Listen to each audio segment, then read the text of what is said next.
j'espère que vous allez bien. On se retrouve aujourd'hui pour une toute nouvelle recette vidéo.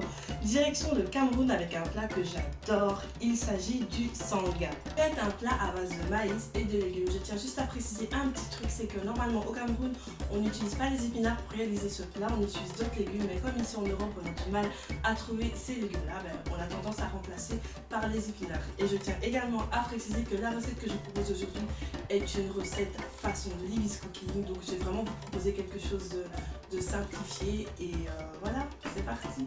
Alors comme d'habitude, avant chaque début de recette, je vous présente les ingrédients.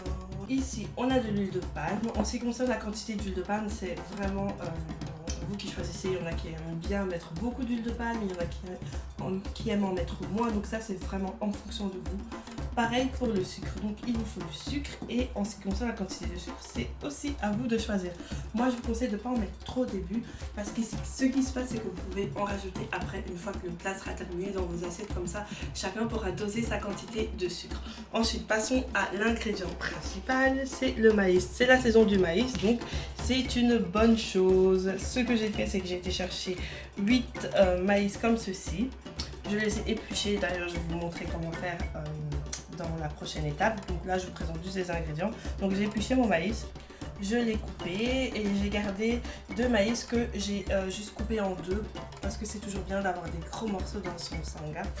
Ensuite ici nous avons des épinards en branches. Ceux-là je les achète surgelés, mais vous pouvez acheter des épinards frais. Ce que je vais faire c'est par la suite c'est les découper, mais ça on verra après. Et pour terminer nous avons besoin d'eau. Donc voilà les amis, vous avez tous les ingrédients, en tout cas tous les ingrédients pour réaliser cette recette façon Lily's Cooking. À notre maïs, donc moi j'ai acheté mon maïs. Ce que je fais c'est que je l'épluche.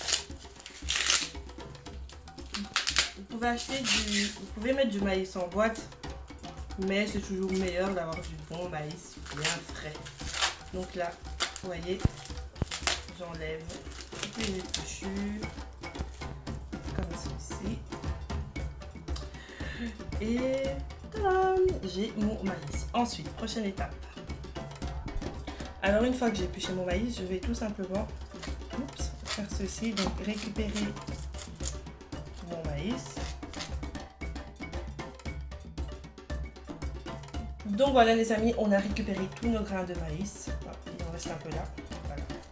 Et ça, direction la poubelle.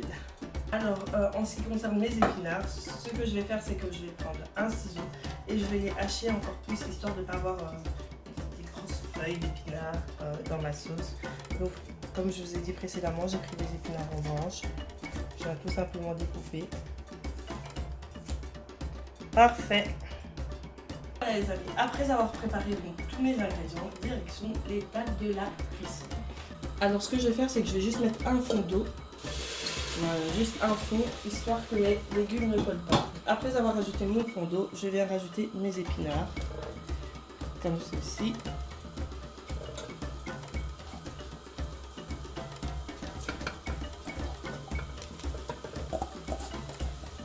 Voilà. Ensuite, je rajoute mon maïs. Alors moi je mélange tout, tout d'une fois. Après il y en a certains qui font des étapes, mais moi je mélange tout. Parce qu'au final, tout va cuire ensemble. Donc là, je mets le maïs.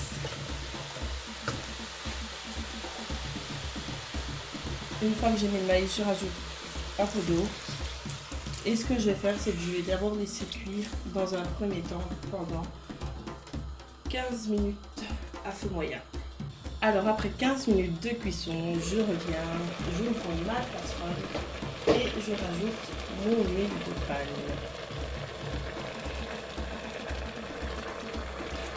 Voilà.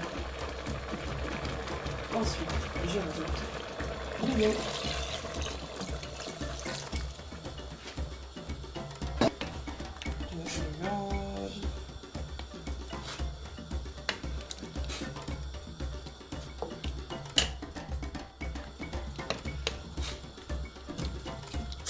Voilà. Et je vais laisser cuire pendant 1 heure dans un premier temps et si ce n'est pas assez, je laisserai cuire une demi-heure en plus. Ah oui, j'oubliais. Vous pouvez rajouter déjà le sucre, comme ça va bien s'imprégner. Donc ici, moi j'ai mis l'équivalent de 100 g de sucre. Après, vous pouvez en mettre moins, vous pouvez en mettre plus comme je l'ai dit. Mais donc voilà. On revient voir notre casserole dans une heure. Voilà les amis, après 1h30 de cuisson, mon sanga est prêt. Je vais pouvoir le déguster.